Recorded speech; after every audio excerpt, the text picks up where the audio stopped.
Halo semuanya, di sini kami akan membahas kajian dan analisis sistem komunikasi Indonesia. Yang pertama ialah wawasan keindonesiaan.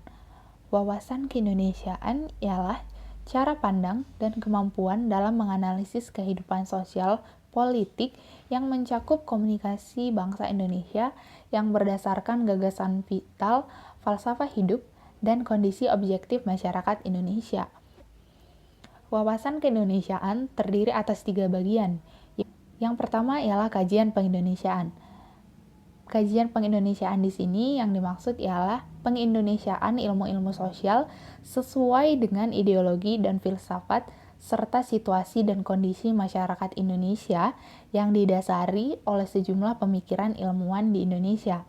Pengindonesiaan tersebut dapat juga disebut sebagai peribumisasi ilmu-ilmu sosial. Yang kedua adalah pendekatan multidisipliner. Ilmu-ilmu sosial tidak lagi harus dibelah secara vertikal sebagai sebuah disiplin ilmu, tetapi juga dapat dipotong secara horizontal melalui pendekatan multidisipliner atau pendekatan terpadu. Yang ketiga ialah kemerdekaan informasi publik.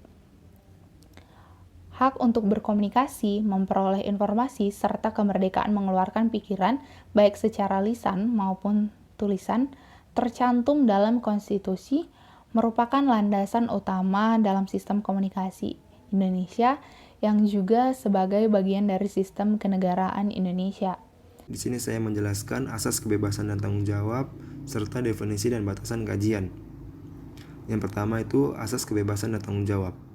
Sistem komunikasi Indonesia sebagai bagian sistem kenegaraan Indonesia dengan meletakkan informasi publik yang mencakup kebebasan dan tanggung jawab yang seimbang sebagai pusat kajiannya. Kemudian definisi dan batasan kajian. Sistem komunikasi Indonesia adalah subsistem dari sistem kenegaraan Indonesia dalam bentuk tatanan hubungan manusia Indonesia melalui informasi publik yang mencakup kebebasan dan tanggung jawab yang seimbang. Perlu ditegaskan bahwa kajian tentang sistem komunikasi Indonesia ini akan lebih banyak berfokus pada dimensi fungsi kenegaraan atau sosial politik komunikasi sebagai perekat hidup bersama dalam bermasyarakat, berbangsa, dan bernegara.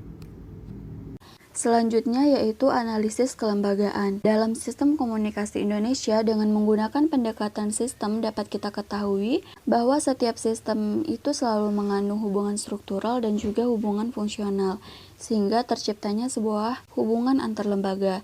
Nah, dalam analisis kelembagaan ini terdapat pelembagaan informasi, lembaga sosial, dan juga opini publik. Yang pertama yaitu lembaga informasi. Dalam Undang-Undang pada pasal 28 menetapkan bahwa kemerdekaan berserikat dan berkumpul serta mengeluarkan pikiran baik dengan lisan maupun tulisan diletakkan dalam satu rangkaian kalimat.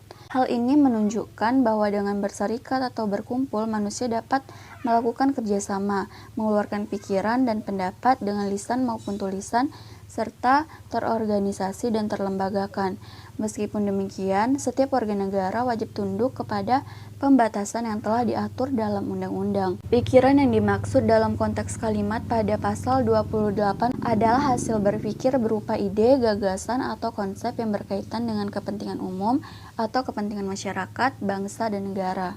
Selanjutnya yaitu lembaga sosial, informasi publik atau komunikasi massa yang terlembagakan diantaranya terwujud dalam bentuk media massa, seperti film, pers, radio, dan televisi.